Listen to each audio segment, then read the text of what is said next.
I've always worked with children and families since I've left school. I started working as a pupil support assistant.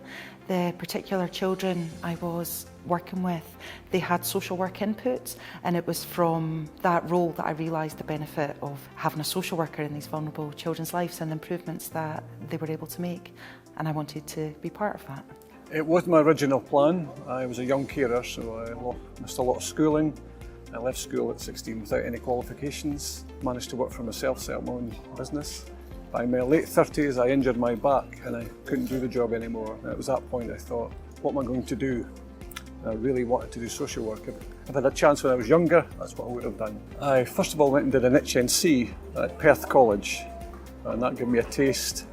And the following year, I was 40 by then, I decided then to apply for the social work degree, which I managed to get.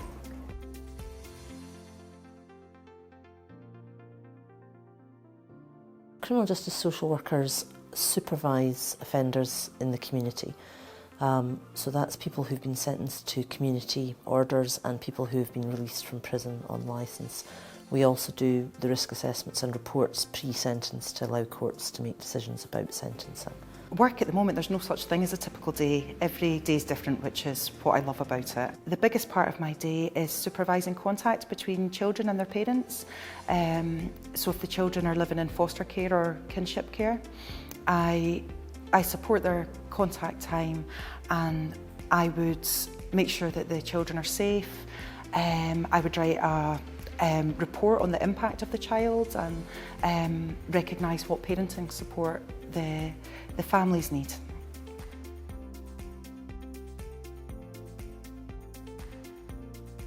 So in criminal justice there are set pieces of training that you have to do. So you have to be accredited in all the various risk assessment tools, which are sort of 5-day courses and exams and things like that.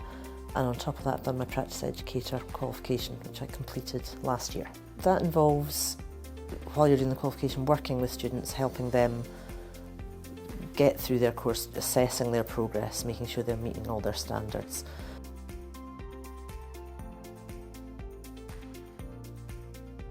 Often come into people's lives when they don't want us there, when they are at their lowest. So people can be very angry about that, and they can hate us for the situation. You know, if their children have been removed, they're understandably furious about that.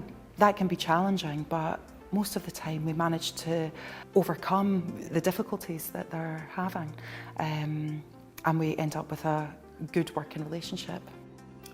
I like it because it's quite varied. I really enjoy working in the area of mental health. I suppose it's an area of work where you're meeting people at crisis, so it can be quite challenging. And because you're using detention powers against them, it's difficult to sometimes have a good relationship with them. But you've got an opportunity there to feed into their recovery, which is really important.